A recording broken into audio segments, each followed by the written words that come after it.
हमारे सारे अधिकारियों के साथ राज्य सरकार के और केंद्र सरकार के अधिकारियों के साथ 3 प्रमुख मंत्रालयों में हमारी लंबित योजनाओं को लेकर के और अभी तक किए गए कामों की प्रगति में भारत सरकार के साथ हमारा जो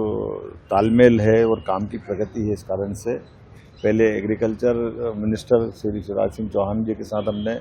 हमारे दोनों मंत्रालय खास करके पंचायत ग्रामीण विकास और कृषि मंत्रालय के साथ जुड़ करके राज्य सरकार ने जो अलग अलग कामों को हाथ में लिया है किसानों की आय डबल करने के लिए। और इस साल हमने चूँकि सोयाबीन की भावांतर योजना बहुत सक्सेसफुल तरीके से आगे बढ़ी है, अब तिलहन को बढ़ावा देते हुए सरसों में भी भावांतर योजना का लाभ मिले, इस बात की आज हमने माननीय कृषि मंत्री जी के साथ चर्चा भी की और इस बात को फाइनल करते हुए उनसे ये पत्र भी लिया कि भावांतर योजना सरसों में भारत सरकार हमारी मदद करेगी। और इसी के साथ साथ अरहर, इसको हम तुअर दाल भी बोलते हैं, इसको भी लगभग 55 यूनिट लगाने के लिए और ख़ास करके दाल जितनी भी उत्पादित होगी वो सब राज्य में उसको भारत सरकार भी लेगी और हम उसको प्रमोट करेंगे। तिलहन का रकबा बढ़े इस दिशा में भी निर्णय किया है। साथ ही साथ हमारे अपने राज्य के अंदर जो ग्रामीण आवास जब का कोटा जो बचा हुआ था वो भी लेने के लिए गाँव के साथ साथ हमारे विभिन्न गाँवों के अंदर किस ग्रामीण सड़कें हैं जो प्रधानमंत्री सड़क के माध्यम से बनती है उनका जो कोटा है उस पर भी विस्तार से चर्चा हुई। आपस में कई प्रकार के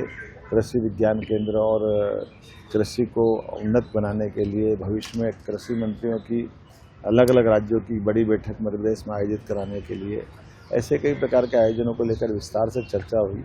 जैसे कि मैंने पूर्व में कहा था, किसान कल्याण वर्ष होने के नाते से हम अपने 17 अलग अलग मंत्रालयों को मिला करके पूरे प्रदेश के अंदर हमने अपने किसानों की बेहतरी के लिए एक अभियान चलाया हुआ। उस सिलसिले में ये मुलाकात की विधिवत मीटिंग हुई। मेरे साथ माननीय पंचायत ग्रामीण मंत्री श्रीमान प्रहलाद पटेल जी और हमारे सभी अलग अलग विभागों के अधिकारियों के साथ हमने कृषि भवन में ये मीटिंग संपन्न की। वित्त मंत्री श्रीमती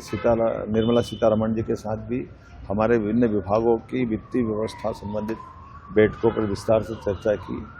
जल जीवन मिशन और बाकी प्रकार के कामों को लेकर खासकर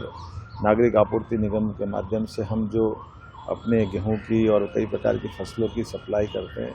ऐसे में किसानों को भुगतान हम कर देते हैं लेकिन राज्य सरकार को भी समय पर भुगतान मिल जाए। आगामी सीमास्त में भी विकास कामों को लेकर के भारत सरकार जो माननीय प्रधानमंत्री के नेतृत्व में हमारी मदद हो रही है, उसी में हम विस्तार से हमने और बात भी की। और मुझे इस बात का संतोष है कि कई मामलों में मध्य प्रदेश सरकार ने अपने वित्त मंत्रालय में, कृषि में, निर्माण के अधोसंरचना में, जल संसाधन मंत्रालय के माध्यम से देश में नंबर 1 की स्थिति बनाई है। इसको हम और मेंटेन करने के लिए विस्तृत रूप से उनके साथ भी चर्चा हुई और 31 मार्च के पहले इस फाइनेंशियल ईयर में हम अपने राज्य का कोटा भी व्यवस्थित लेकर आगे बढ़ रहे हैं और जो प्रगति है वो भी संतोषजनक है।